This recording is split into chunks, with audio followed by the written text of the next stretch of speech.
ಯಾರ ಪರವೂ ಅಲ್ಲ, ಯಾರ ವಿರುದ್ಧವೂ ಅಲ್ಲ. ಸಾಯಂಕಾಲ ಎಕ್ಸ್‌ಪ್ರೆಸ್, ಇದು ಜನಪರ. ಎಲ್ಲರ ಬೆಂಬಲ ಕಾಂಗ್ರೆಸ್ ಪಕ್ಷಕ್ಕೆ.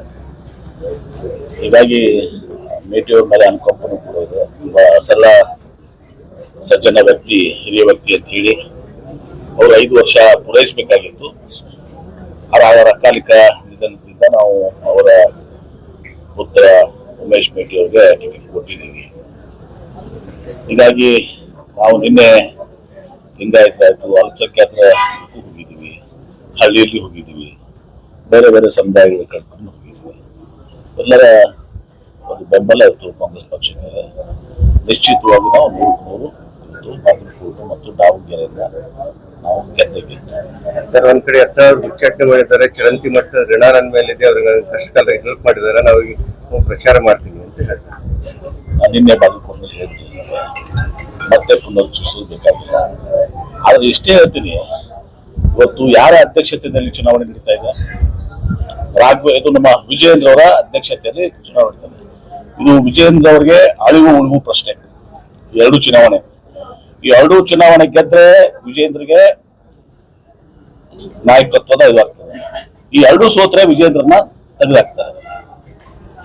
ಈ 14 ಅವ್ರಿಗೆ ವಿಜಯೇಂದ್ರ ತೆಗೆಯೋದು ಅಥವಾ ವಿಜಯೇಂದ್ರನ ಬಳಸೋದು, ಕ್ರೆಡಿಟ್ ಯಾರಿಗೆ ಹೋಗ್ತದೆ? ಇದು ವಿಜಯೇಂದ್ರ ಅವ್ರಿಗೆ ಹೋಗ್ತದೆ.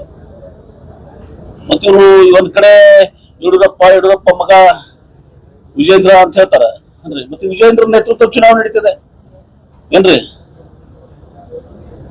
ಅವ್ರಿಗೆ ವಿಜೇಂದ್ರನ್ ತೆಗಿಬೇಕಾಗಿದೆ 14 ಅವ್ರಿಗೆ ಇದೊಂದು ಅವಕಾಶ. ಈ ಎರಡು ಸೋತ್ರೆ ವಿಜೇಂದ್ರನ್ ತೆಗಿತಾರೆ. ಮತ್ತೆ ವಿಜೇಂದ್ರ ಉಳಿಸೋ ಕೆಲಸ ಅವ್ರು ಮಾಡ್ತಿದ್ರೆ ಬಹುಶಃ ಅವ್ರಿಗೆ ಏನಾಗಿದೆ, 14 ಅವ್ರಿಗೆ ಪ್ರಚಾರ ಮಾಡಿ ಹಂಗೆ ಹಿಂಗೆ ಮಾಡ್ಕೊಂಡು ಮತ್ತೆ ವಾಪಸ್ ಬಿಜೆಪಿ ಹೋಗುವಂತ ಇದು. ಸುಮ್ಮನೆ ಮೇಲೆ ಅವ್ರಿಗೆಲ್ಲ ಮಾತಾಡ್ತಾರೆ, ಹಂಗೆ ಹಿಂಗೆ ಅದು ಅಂತೆಲ್ಲ ಹೇಳ್ತಾರೆ.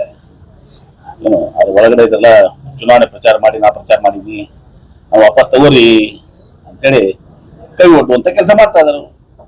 ಸ್ವಾಭಿಮಾನ ಏನಾದ್ರು ಇದ್ರೆ ಮರ್ಯಾದೆ, ಯಾಕಂದ್ರೆ ಹೊರಗೆ ಹಾಕಿದಾರೆ, ಹೊರಗೆ ಎಕ್ಸ್ಪೆಲ್ ಮಾಡಿದಾರೆ. ಈಗ ಸ್ವಾಭಿಮಾನ, ಮಾನ, ಮರ್ಯಾದೆ ಇದ್ರೆ ಸೋಲಿಸಿ ತೋರಿಸ್ಬೇಕು ಅವ್ರಿಬ್ರನ್ನ. ಮತ್ತು ವಿಜೇಂದ್ರ ನೇತೃತ್ವದಲ್ಲಿ ಚುನಾವಣೆ ಮಾಡ್ತಾರಂದ್ರೆ, ಅಥವಾ ವಿಜೇಂದ್ರ ಉಳಿಸೋ ಕೆಲಸ ಇವ್ರು ಮಾಡ್ತಾರ ಮಾಡ್ಲಿ. ಇದಾಗಿನೂ ಕೂಡ ನಾವು ಗೆಲ್ತೀವಿ. ಯತ್ನಾಳ್ ಏನ್ ಮಾಡಿದ್ರು ನಾವು ಗೆಲ್ತೀವಿ. ಆದ್ರೆ ಯತ್ನಾಳ್ ಏನ್ ಮಾಡ್ತಾ ಇದಾರೆ, ಒಂದ್ ಕಡೆ ವಿಜೇಂದ್ರ ಯಡಿಯೂರಪ್ಪ ಅಂತ ಹೇಳ್ತಾರೆ.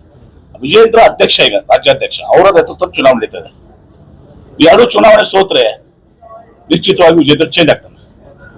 ವಿಜೇಂದ್ರ ಚೇಂಜ್ ಆಗೋದು ಬೇಕಾಗಿದೆನೋ ಇರ್ಲೋ ಅನ್ನೋದು ಅವರು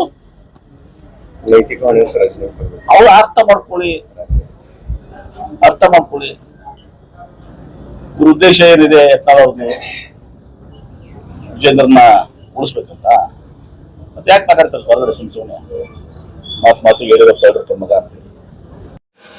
ಯಾರ ಪರವೂ ಅಲ್ಲ, ಯಾರ ವಿರುದ್ಧವೂ ಅಲ್ಲ. ಸಾಯಂಕಾಲ ಎಕ್ಸ್‌ಪ್ರೆಸ್, ಇದು ಜನಪರ.